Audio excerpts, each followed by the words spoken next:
Okay, let's begin. Okay. So, continue lang natin yung ginawa natin from last time. So, can anyone remind the class kung anong yung last progress natin? Anyone? Ano yung last progress natin from last week? Static transformation. That's correct. And also, I showed you how to create deformers, right? So, nag-deformers tayo. So, ngayon, ang goal natin is to complete the entire head. Okay? So, please take note that this progress right here will be considered as your plate number 2.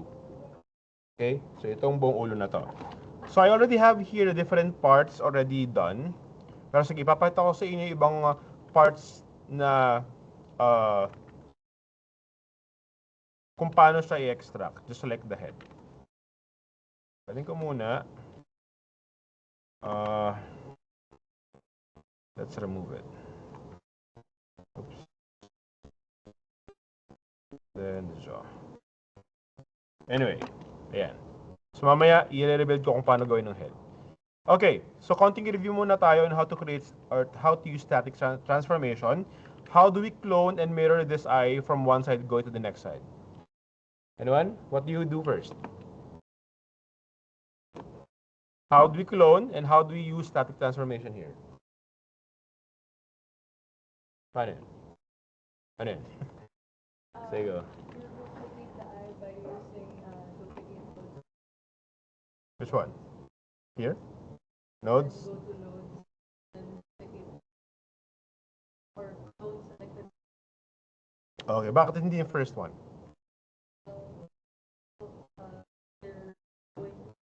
Okay, that's correct. So kapag yung first one, this is actually copy and pasting. So do not copy and paste when duplicating. Always use clone selected nodes drawings only. Kasi kapag copy and paste, yung timing nila or the animation will always be in sync. Sabay sila lagi gagalaw. So you can do that. So nodes, then drawings only. Or another option, you can load that shortcut here in your toolbar. Okay? So again, to load that up, so just right-click on any tool here sa toolbar ng node view. Kahit alin dyan, i-click nyo lang. And then just look for customize. Teka, nakaload kasi sa akin eh. Ayan, so all you need to do is just to load up that particular functionality to your toolbar. So sa left side, dyan lahat ng available tools. On the right side, this is the toolbar itself. So what we need is the clone drawings only. So just click this, then load it up on the right side. As soon as it appears on the right side, just click OK, nandun na yan sa toolbar nyo. Okay? So just select the group that you want to clone, then use that button to clone it. Liwanag ba? Yan. So para sa bilis. Then, we connect it to the composite. Okay, so from here, what do I do next? I now have the clone. Anong sunod na gagawin? Anyone?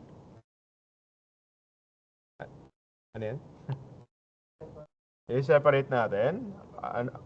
Aside from that, ano pa? So we have a pair, right? So if you have a pair, what do we do? Sige, rename natin. Sige. Rename natin. Pasensya ka na. Okay. Rename natin. After that, not yet. Make a peg to control both. Diba? So always remember, if you have pairs, left and right, up and back, front and up and down, tapos front and back, mas magandang may peg siya to control both. So let's name it ice-t. And then, pag may peg na, what we do? Static. So press enter, look for static transformation, then we connect it. How do we snap it? Alt. That's correct. Okay, in the layer properties, what do we adjust? Active, and then? Ang alin? Okay, that's correct. So yung scale, x-axis nyo, just set it to 1. To -1. It will automatically mirror on the opposite side. So just in case hindi siya perfect, so in my case kasi hindi perfectly aligned sa character design ko, ayan siya. So may konting discrepancy. What you can do is you can use your position X. This one, you can just adjust it along the x-axis. Gawin natin siyang 0.05. There you go. Okay? E is east. Kapag ano naman, sa kabila, magiging west yan. Ay, sorry. Ayan, naging west. So it's cardinal lang. Yeah. Ayan. So itong anong to, itong static transformation na to, we can just copy and paste later on kapag kailangan natin ng mga cloning and mirroring sa opposite sides. For example, yung ear, we can use this static transformation there, just copy and paste. Same goes with the arms and the legs. Yeah.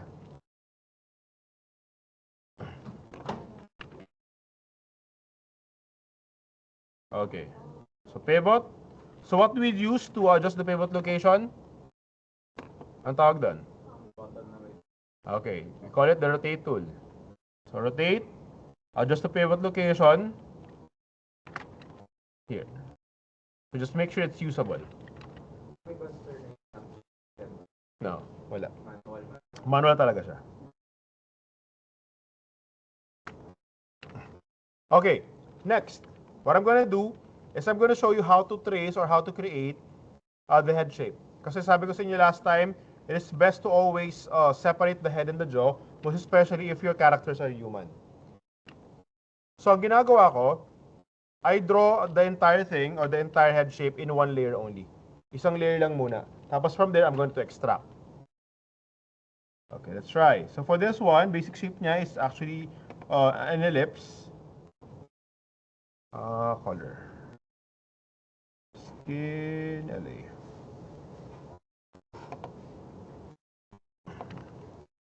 Yan. Gagawin ko muna yung basic shape. Okay lang kahit hindi perfect. Then from there, just use contour editor to adjust the position.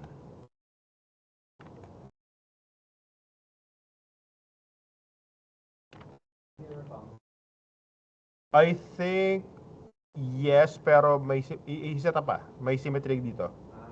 Yes, sa guides.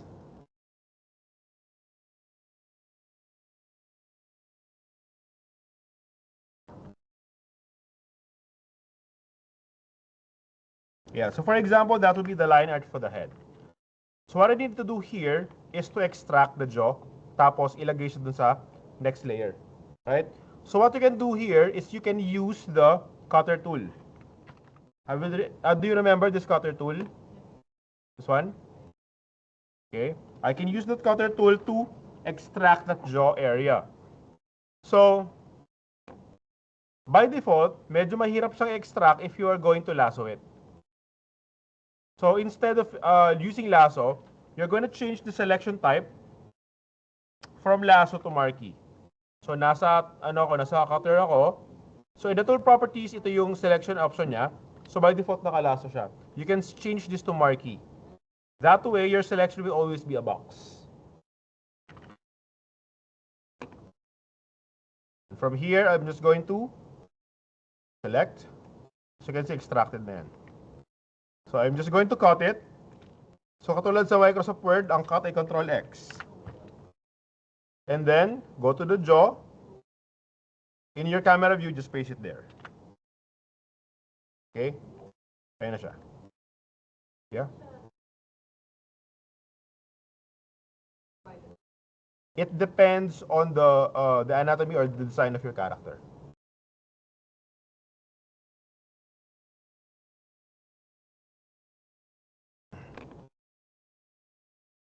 There you go. Okay, so from here, we start coloring it. Kukulayan ko siya ngayon, just like what we did last time. Always follow the separation between the line and the color art. So separate natin.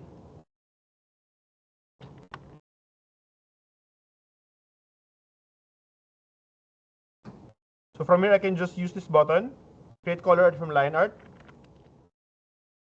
Then, dito, para makulayan ko siya, I need to close this, right? Easiest way to close it is by using close gap. Here. I-close gap nyo lang siya. Sarado yan. And then, we color it with a skin color. Ay, sorry. Skin color. Ano ba? Ay, taga, nakaano siya.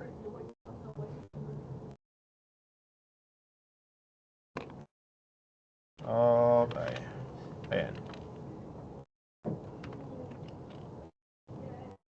So usually for this kind of color, for this kind of illustration, I curve it a bit. Kina-curve ko siya so that it will overlap with the jaw. So gusto natin mag-overlap kasi usually kapag hindi natin siya ino-overlap, nagkakaroon niya ng micro gap.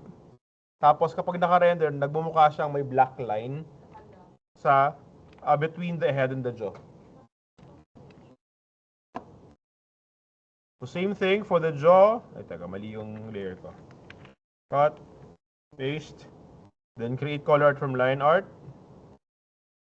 Ay, teka, ano ba?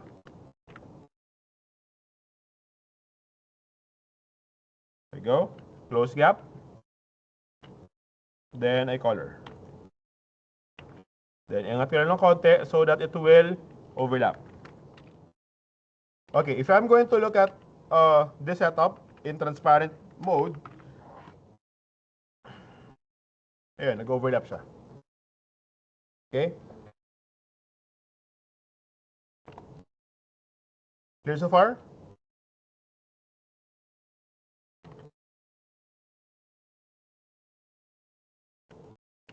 Okay, so since I already have the drawings for the face, yan, lagyan natin siya ng peg hierarchy. So again, ang rule, each drawing will have the same. Each drawing will have their own pegs. What do we press to create individual pegs? Control-Shift-P. That's correct. Then from here, we combine these facial features. Maglagay tayo ng isang peg for that. So ito yung maging peg natin or control natin to manipulate the facial features. This will be our face master peg.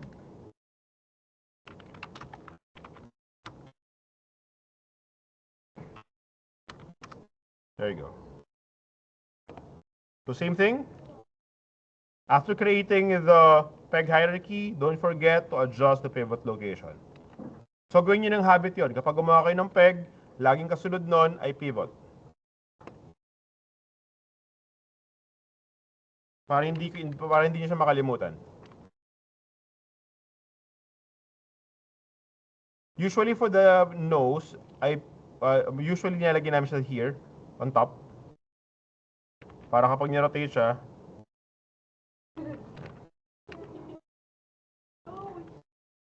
okay, head and jaw. Lagyan ko rin dito. So for the head and the jaw, what I'm going to do here is I'm going to connect the jaw directly to the head. Okay? So yung jaw natin, I'm going to connect it directly on the head. So that way, if I move the head, the jaw will always move with it. But at the same time, you still have a separate connection or separate control with the jaw. For pag kailangan natin siyang i-move. Same thing, adjust the pivot.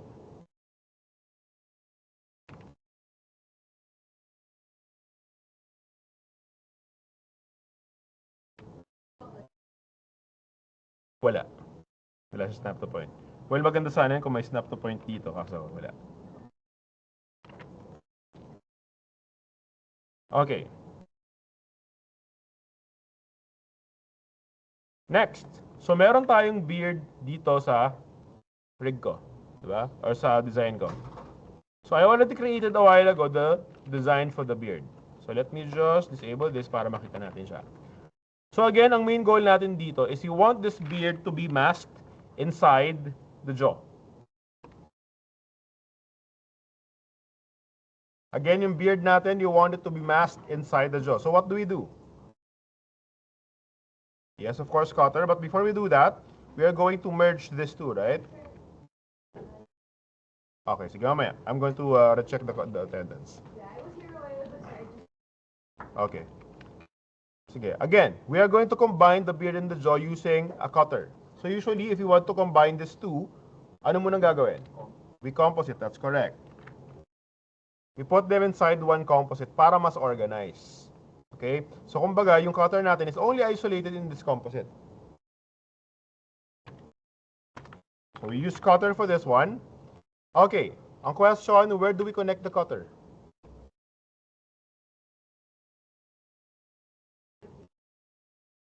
Bakit sa beard? Okay, that's correct. So yung beard kasi, that's what you want to be masked or isolated inside the shape of the jaw. Yes, that's correct. So place the cutter here, and then what do I do next? Huh? May liner dito, di ba? It should overlap here.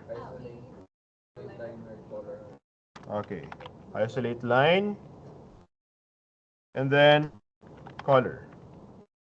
Again, for this one, always double check if your filters are working. So i-connect nyo muna. Kapag naging line art yan, it's working. Pero pag hindi, pag hindi siya gumana, anong problema?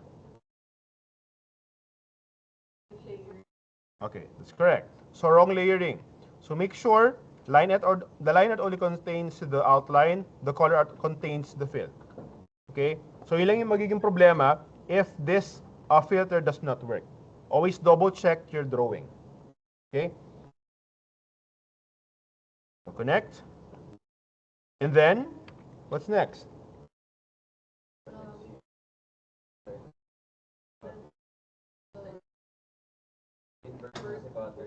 Sige, invert natin. Then,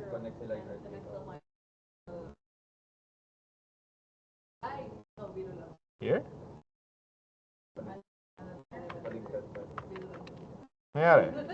Ano munang goal natin? Bakit tayo naglagay ng liner sa color art? What's the goal? Yeah, we isolated the liner and the color art. So why do we isolate? What's wrong here?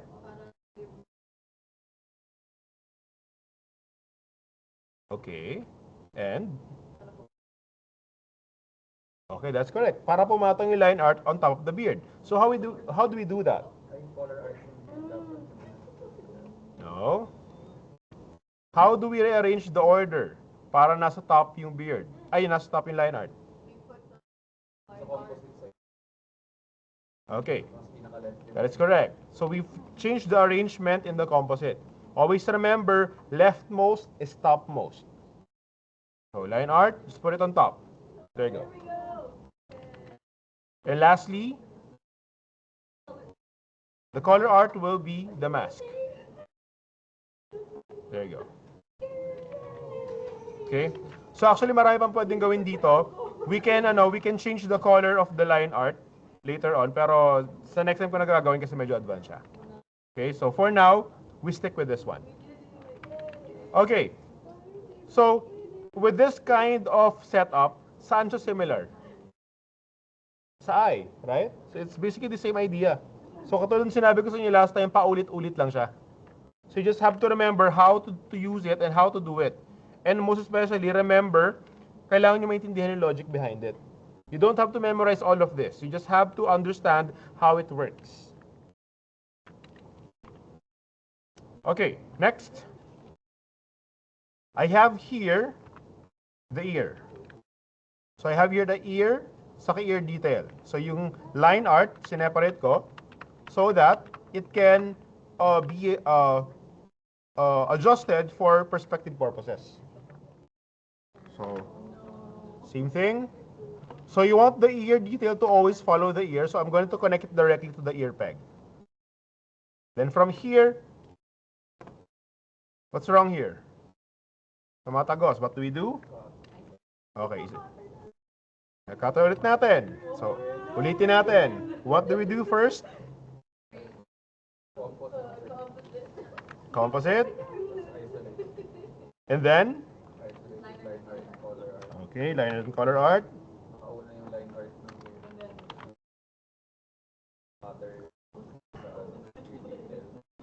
Okay, line art, color art, and then? Okay, line art the head.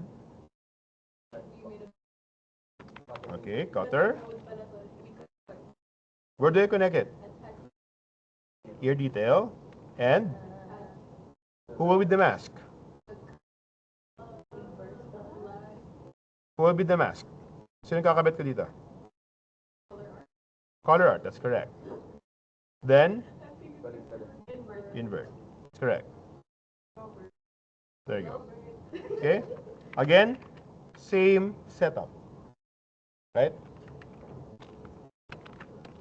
So guys, ganun yun. Kapag nag-rig kayo, every node that you insert or every node that you connect always check what's happening in the camera view. Para matrack natin ng progress. So, sakaling hindi gumana or may mali, at least alam natin kung ano yung last na nilagay natin. Do not just create this setup right on. Okay? So, iisa-isahin nyo siya. Every node you connect, check what's happening in the camera view. Para mas maintindihan natin. Yes? Yes. Well, for as long as lahat ng drawings naka-drawing na. Kasi may mga shows na ganun eh. Anong show nga ba yung ginawa namin nun? It's a show from Bardell, Littlest Pet Shop. So, Littlest Pet Shop, ang ano nun, yung materials na binibigay sa amin nun, naka-separate na yung drawings. All we need to do is just to, what they call this, construct the structure. Okay? Yun lang eh. So, ina-assemble lang namin. Anyway,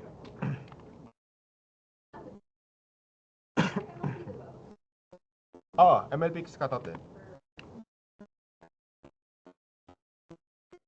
Okay, so let's try to put deformers on the ear. Yes, we're going to put envelope. Okay, what do I do first when I want to create deformer? Yep.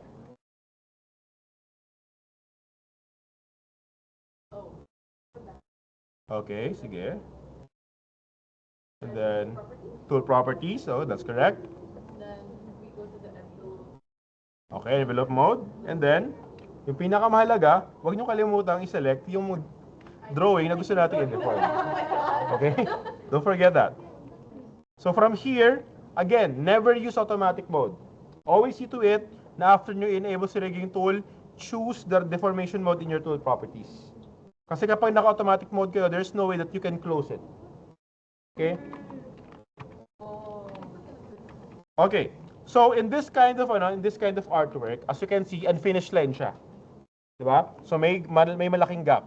So ang common practice pag meron tayong unfinished lines like this, you have to remember to put a deformation point on each endpoint ng line. That way we can control kung saan nakalagay itong endpoint na ito. Okay? Exactly.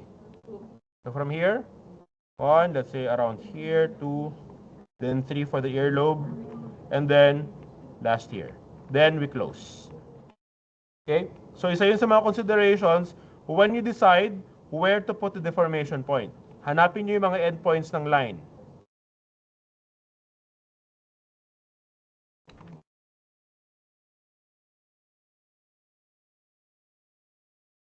Okay. To show you the effect, as you can see, dahil may deformation point doon, I can reposition yung endpoint na line na yun mismo. Diba? So we have full control.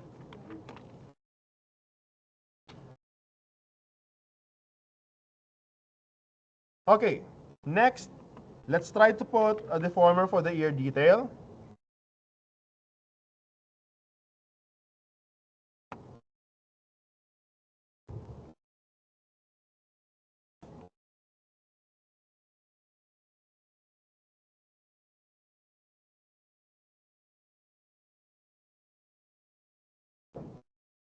Okay, so as you can see here, I did not put the deformer hanggang sa pinakadulo. So bakit hindi ko nilagay? Kasi if I put it here, at the end point of the artwork, what will happen is that this one is working, but if I move this one, diba nag-stretch siya? So to solve that, what I can do, I can move this deformation point around here. Halagay ko siya dyan.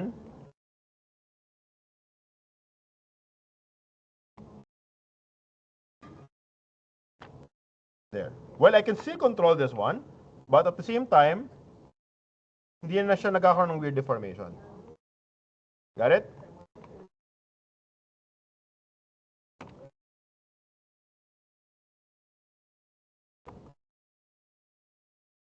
Okay. So again, this one is a symmetrical part. So we clone it and mirror to the other side. So when mirroring, what's the first thing that we need to do? Okay, we select, of course, and then we Control G to group. That's correct. So rename the group. Let's call it ear 01. And then, not yet. Okay, we clone using this button. We connect. Then, peg. Let's call it ears -p. And then dito yung sinasabi ko kanina, we already have an existing and working static transformation. All we need to do is just to copy and paste it. Copy, paste, then connect. Sakto yan.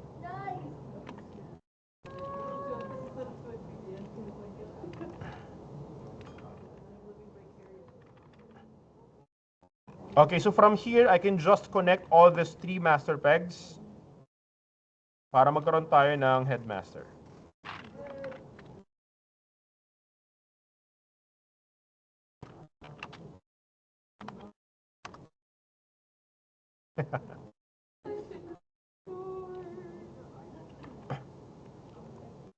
Okay, adjust natin yung pivot location around here.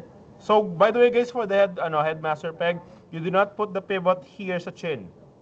Diba? So, you have to remember the head is connected to the neck and the connection niya is somewhere here. Diba?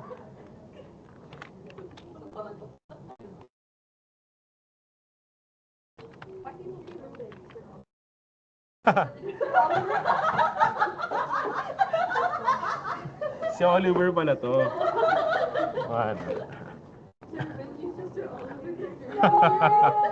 Conspiracy.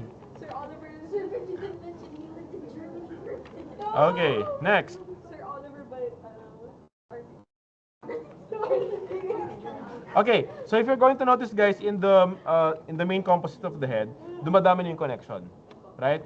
So we can provide or we can create another composite to group specific parts that are basically together, right? Like what? Ears. Oh yeah, ears, eyes, nose. Ano sila? The face, right? So eyes, nose, and mouth. So Control H.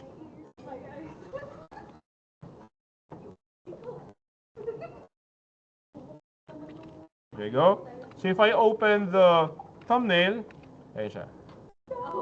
Okay, it's the face. It's actually one way on how to check whether your connections are correct or not. Open the thumbnail. It's just letter T. Yes, pwede. Here. Pwede rin siyang lakihan. Pwede yung taasan ng resolution. There.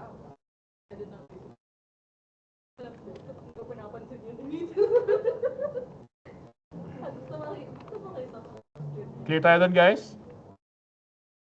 Okay, so let me just accomplish yung deformers for the head. Then, from there, I'm going to go now straight to the hair. Okay.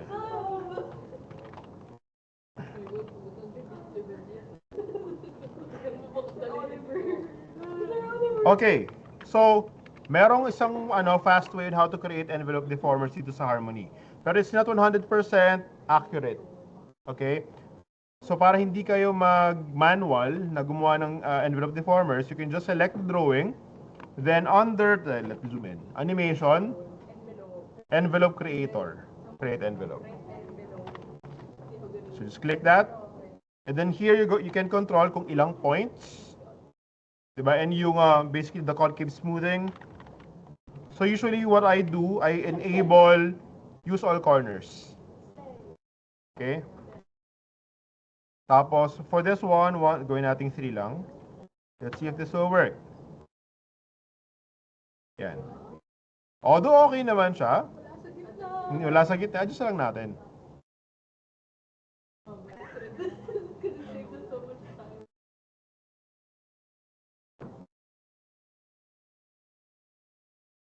Yeah. So it's up to you if you want to use this or not. This is just optional.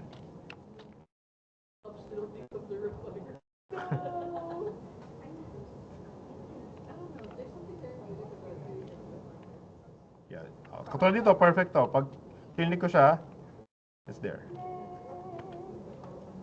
Oops. Ayan siya. So may mga times tumatama siya eh. So, it's case-to-case basis. Yung sa beard, yes, lalagyan din natin siya. So, Y. Okay, let's see. Kumaga, 1, 2, 3, 4. Let's try 4.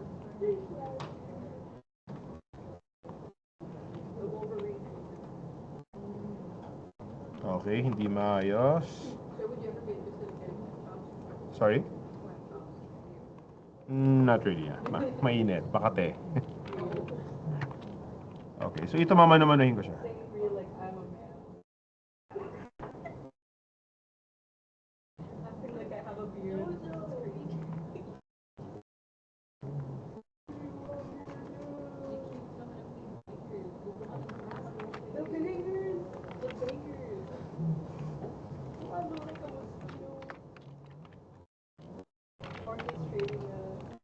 Yeah. So the deformance of the head will look something like this.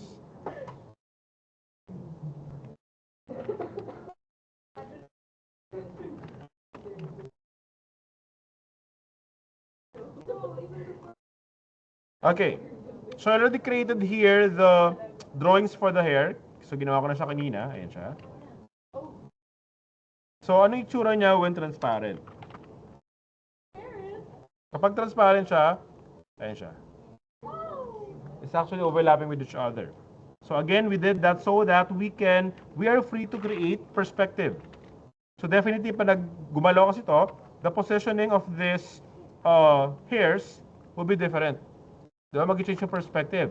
And also, ito namang mga parts na to, gagalaw to kapag, let's say, tumatalo ng character. It's basically for follow-through. Diba? And also, syempre, for perspective na rin. Yeah?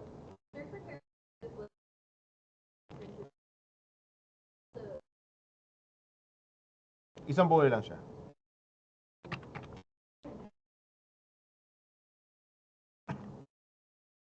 Okay, so from here, Control-Shift-P, and then Control-P. So basically, mangyayari dyan, yung bongbok parang isang malaking wig. You can also add additional pegs here. For example, sobrang dami ng layers ng hair just like mine. So para meron tayong ibang ibang options. For example, I want to select the bangs here. Ito. So itong bangs na to, I want to select them. I can just create a master peg to control everything at the same time. So let's call this bangs. Dash P. And then yung top here, this one, yung mga nasa taas, I want to be able to control them as well. So this is actually very useful kapag pinapaikot natin yung character. Kasi definitely, the position of this or the size of this will differ kapag umiikot na siya. Most especially this bangs right here. Yeah. Let's call it top hairs. Dash P. Okay. Ayan, so sa part na to, it's optional if you want to create additional composites para dun sa top hair or dun sa bangs. It's optional. Kasi lahat naman sila nakalagay sa hair comp. So if I'm going to do this, hindi ko na siya lalagay ng composite kasi in my design, mayroon pa yung texture sa loob. So I'm going to mask the textures inside. Is it gonna be like where hindi gumagalaw yung texture? Pagkagalawin natin siya using deformers. Kasi awkward pag hindi siya gumagalaw eh. Okay, so from here, all I need to do is just to connect this directly on the head master peg, and that's it. Okay, let me just master dash P. And then don't forget, of course, the pivot location. So usually for groups like this na masyadong madami, alam naman natin lahat na yung position ng pegs is always at the center of the camera, right? So ang ginagawa ko para hindi ako pabalik-balik sa baba, lahat yan ina-adjust ko na at the same time. Put it here. Then, isa-isahin natin. At least malapit na lang, di ba? You don't have to go to the center of the camera.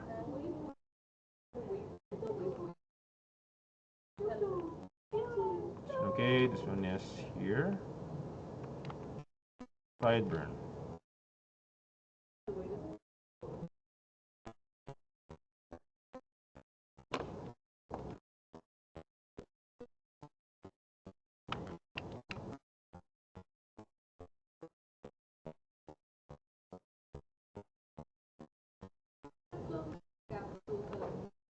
Yes, close up lang ako.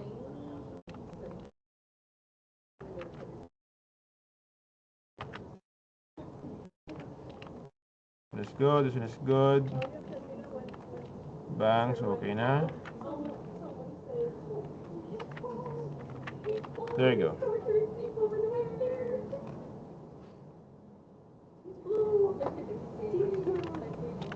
Okay. And lastly, of course, deformers. So dito very useful in display node. Do you still remember the shortcut for display nodes? It's Control Y. So again, ginagamit ko siya to isolate the parts that I want to put deformers on. So you can just open your display view here. Then ang ginagawa ng display view nito, it allows you to browse over the different display nodes available in your scene. So this is display 3. I can just go to display 3. Ay, di ba di gumana? Loko-loko to. Deformer, or all the deformers are on display. Ayan. Ayan siya. Pang-isolate lang. Pang-isolate lang. Para kita natin yung buong ano. Delete mo lang yan after. Yes. Got it?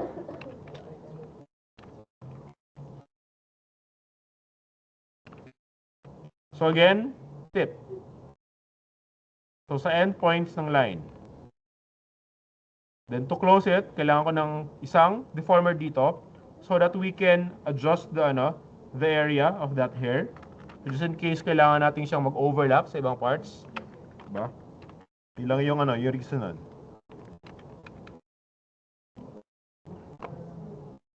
Baka kaya to ng ng Elmelo Creator. Gawin natin 3. Ayos ka. Nope.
Okay, there you go.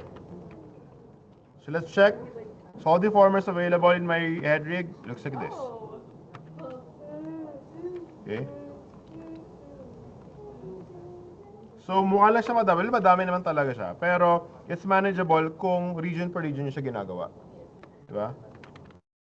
So hindi nyo naman siya gagawin agad ng sabay-sabay. So it's part per part. Unless gusto nyo, pwede naman. Okay, so another thing that I'm gonna teach you here is how to organize this rig more. Kasi right now, masyado na madami, minsan, ang sakit sa mata, di ba? So, ang goal natin, everyone or anyone who will be using this rig with just by checking the rig, alam natin kung para saan yung mga nodes na to. So we can do that by using backdrops. That's correct. So for example, this entire chunk right here, this is all for the hair, right? So what I'm gonna do, I'm going to create a backdrop to contain them. So select. So backdrops can be found here in the node view menu.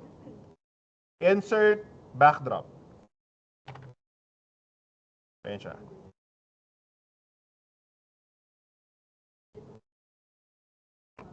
So this backdrops, we can adjust its color. So yung ibang mga studio, meron pa silang mga color codings for specific parts. So it differs from studio from one production to the next.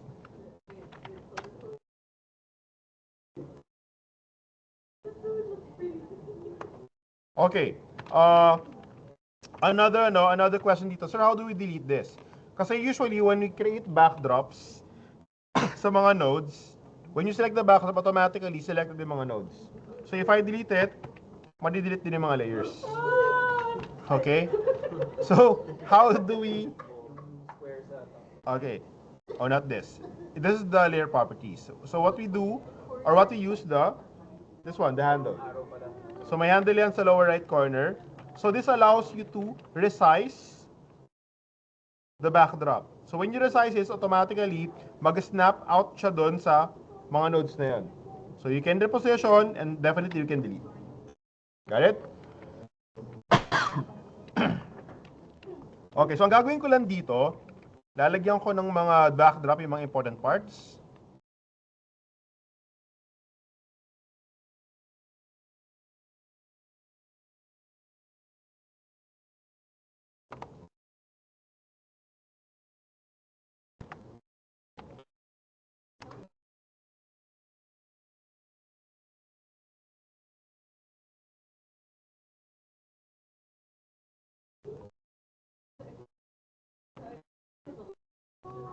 Third time na ba to?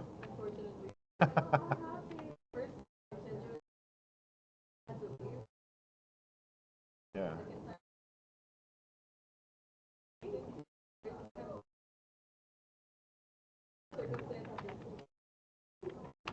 At least na-master mo na, di ba?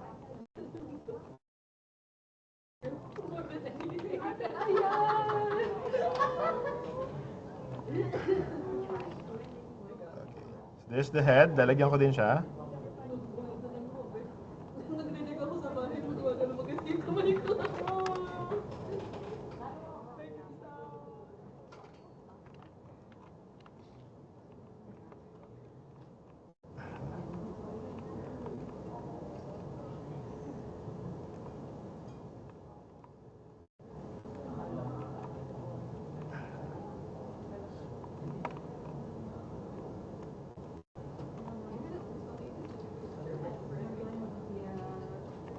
I was supposed to have to train her son in Sweden, but she was like, oh, I have to do medical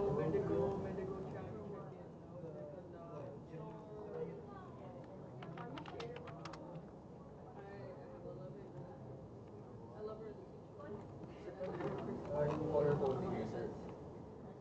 Color coding ba siya by left side? Yes. Aha.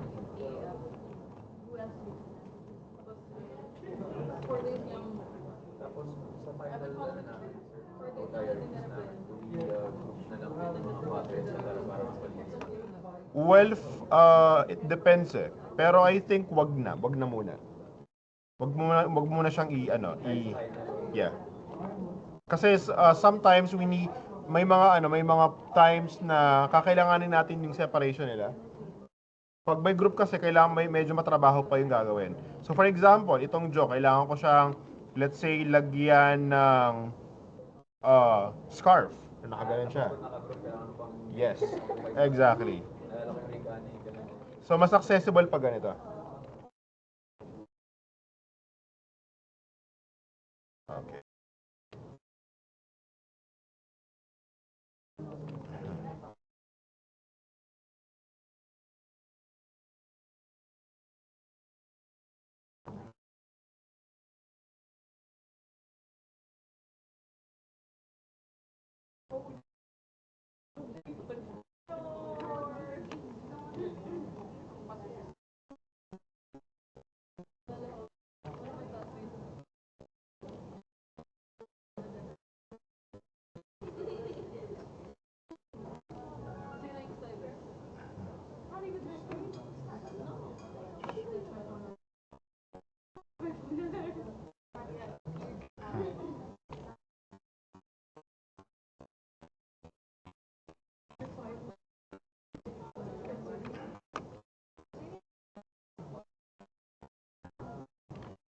Okay, so I'm already done rigging the head.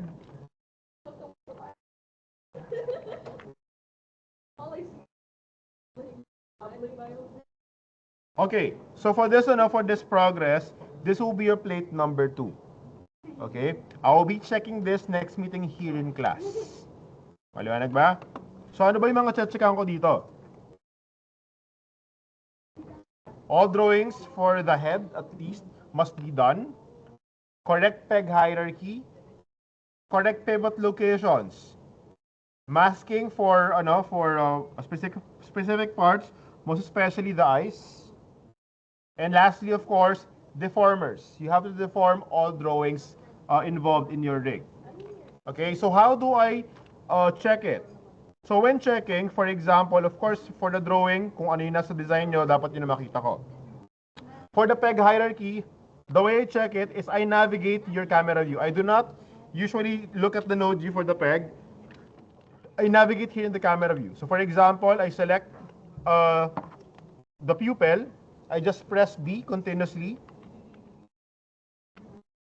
So iris, then eyeball, then eye. Shift D ba yung pagbalik? Shift D pabalik.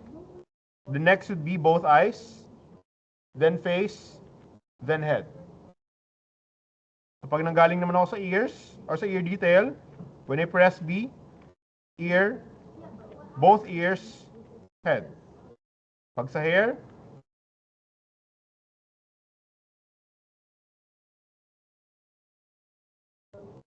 got it?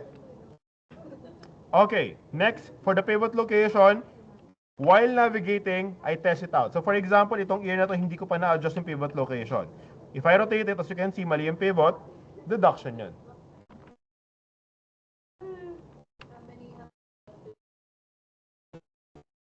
Ano siya, may ano kan lang kasi may mga range doon. For example, excellent kung walang missed pivots. Kapag nagkaroon ng at least one missed pivot, instead of 100 grade yung 95 na agad yan.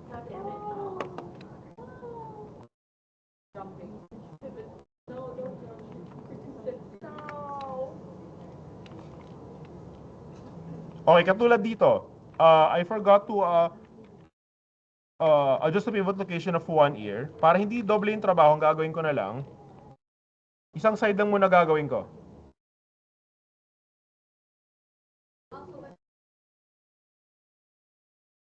Adjust it, and then delete, clone it again.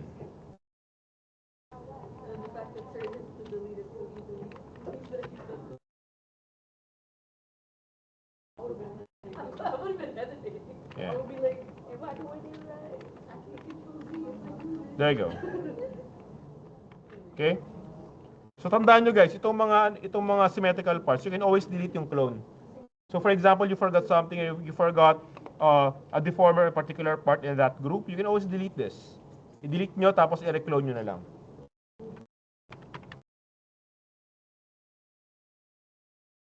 Na?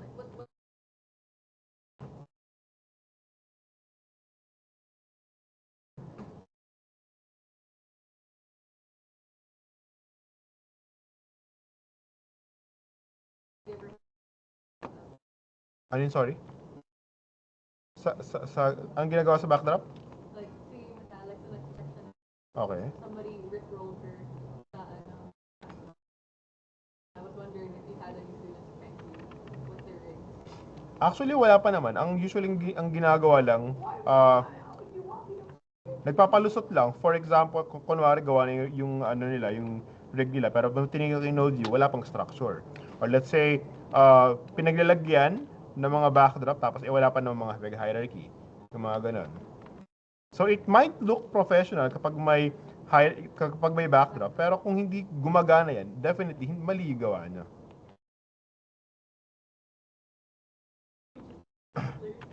Yeah.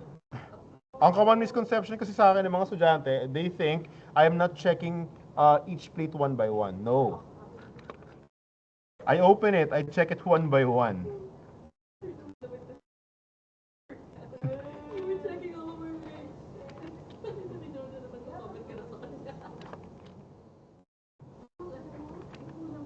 I don't remember which one. You had to check the reason before you open the terminal. Ah, fine, that's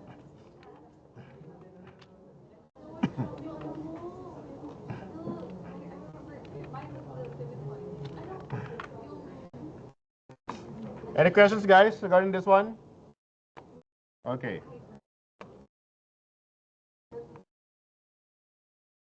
So ang good thing dito, guys, na-record ko siya.